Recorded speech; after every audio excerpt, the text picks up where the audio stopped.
भारत का इतिहास हमेशा से गौरवशाली रहा है। भारत में कई सारे वीरों ने जन्म लिया है। आज हम एक ऐसे ही वीर की बात करने जा रहे हैं जिन्हें लोग राणा सांगा के नाम से जानते हैं। उस वक्त राणा सांगा ही थे जो दिल्ली को चुनौती देते थे। राणा सांगा दिल्ली को जीतकर पूरे भारत पर वापस हिंदू शासन स्थापित करना चाहते थे। वो राणा सांगा ही थे जिन्होंने हिंदू ताकतों को एकजुट करके मेवाड़ को एक ताकतवर हिंदू साम्राज्य बनाया। उस वक्त इब्राहिम लोदी का शासन दिल्ली पर था। शुरुआत से शुरू करते हैं। राणा सांगा का जन्म मेवाड़ के राजा राणा रायमल के यहाँ हुआ था। राणा रायमल के 3 पुत्र थे, कुंवर पृथ्वीराज, कुंवर जयमल और सबसे छोटे कुंवर राणा संग्राम सिंह, जिन्हें हम राणा सांगा के नाम से जानते हैं। बड़े भाई कुंवर पृथ्वीराज और राणा सांगा के बीच कभी नहीं बनती थी। बचपन में एक बार झगड़े में पृथ्वीराज ने छोटे राणा सांगा की एक आंख फोड़ दी थी, जिससे नाराज होकर राणा सांगा मेवाड़ का महल छोड़कर अजमेर चले गए थे। अजमेर में उन्होंने करमचंद पवार के यहाँ आसरा लिया। अजमेर में राणा सांगा ने बहुत सारे युद्ध कलाओं में महारत हासिल कर ली। अब राणा सांगा बड़े हो चुके थे। राणा सांगा जब वापस मेवाड़ लौटे तब उनके दोनों भाइयों का स्वर्गवास हो चुका था। राणा सांगा के वापस लौटने पर मेवाड़ के सरदारों ने तय किया कि मेवाड़ का राजा राणा सांगा को बनाया जाए और 1508 में राणा सांगा मेवाड़ के राजा बने। राजा बनने के बाद राणा सांगा ने सतलुज, बयाना, मालवा, सिंध, भरतपुर और संपूर्ण राजस्थान पर अपना शासक स्थापित कर दिया। राणा सांगा का एक हाथ और एक आंख ना होने के बावजूद वो एक खूंखार शेर की तरह लड़ते थे। यह बात दिल्ली के सुल्तान इब्राहिम लोदी को हमेशा खटकती रहती थी, क्योंकि राणा सांगा बहुत शक्तिशाली राजा बन चुके थे और वे दिल्ली को चुनौती देने लगे थे। राणा सांगा भारत पर वापस हिंदू शासन स्थापित करना चाहते थे। इन्होंने कई सारे राजाओं को एक कर दिया, जिससे मेवाड़ एक संपूर्ण हिंदू राज्य होकर दिल्ली को ललकारने लगा। इन्होंने करमचंद पवार को अजमेर का मुख्य सरदार बना दिया और अपनी सत्ता को राजपूताना के मुख्य द्वार तक मजबूत कर दिया। उसके बाद राणा सांगा और इब्राहिम लोदी के बीच युद्ध हो गया। उस युद्ध में राणा सांगा का एक हाथ कट गया और एक पैर में तीर लग गया, परंतु राणा सांगा लड़ते रहे और उन्होंने इब्राहिम लोदी को हरा दिया। राणा सांगा ने इब्राहिम लोदी को बंदी बनाकर कारावास में डाल दिया। फिर कुछ हफ्तों बाद राणा सांगा ने इब्राहिम लोदी को भारी कीमत देकर छोड़ दिया, परंतु इब्राहिम लोदी ने 1519 में वापस राणा सांगा पर हमला किया, जिसमें राणा सांगा ने इब्राहिम लोदी को वापस हरा दिया।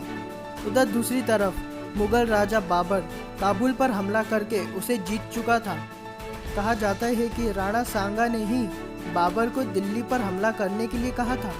राणा सांगा को लगा था कि बाबर भी बाकी मुस्लिम शासकों की तरह दिल्ली पर हमला करके उसे लूटकर चला जाएगा और उसके बाद राणा सांगा दिल्ली पर अपना आधिपत्य स्थापित कर लेंगे, परंतु ऐसा कुछ हुआ जिससे हिंदुस्तान का इतिहास ही पलट गया।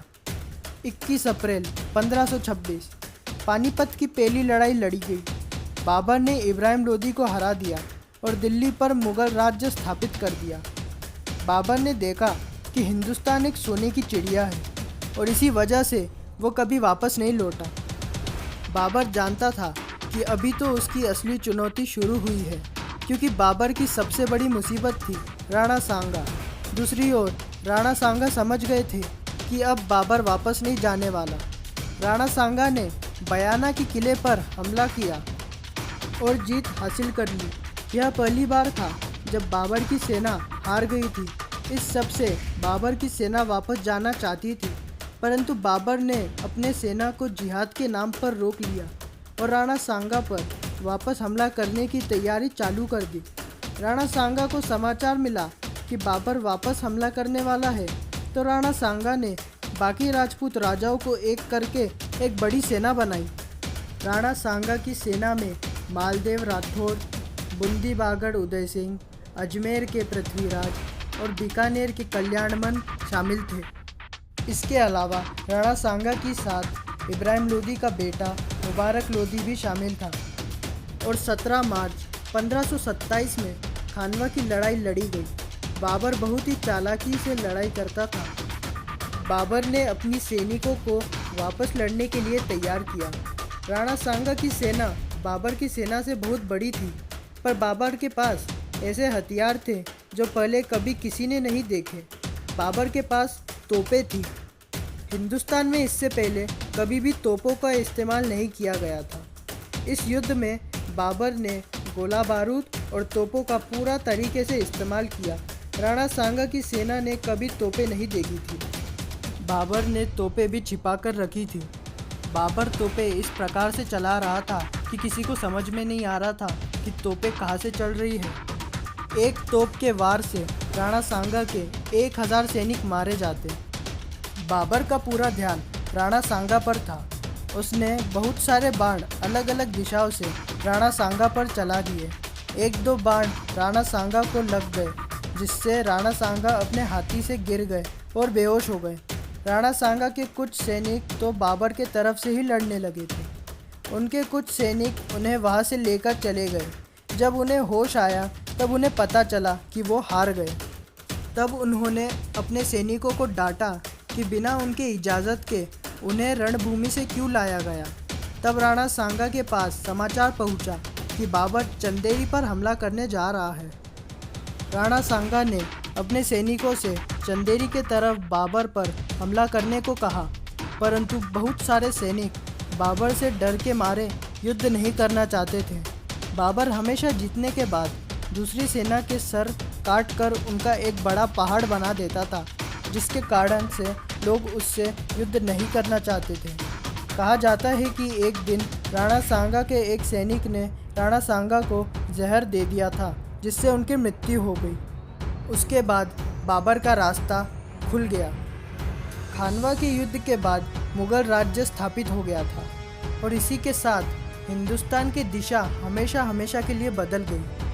आज अगर मुग़ल नहीं होते तो हिंदुस्तान कुछ और ही होता। अगर आपको ये वीडियो अच्छा लगा हो तो हमारी वीडियो को लाइक कीजिए, हमारे चैनल को सब्सक्राइब कीजिए और उस बेल आइकन को दबा दीजिए ताकि आप तक हमारी नोटिफिकेशन हमेशा पहुंचती रहे। और कमेंट में बताइए कि अगला वीडियो आप कौन से राजाओं पर चाहते हैं। धन्यवाद।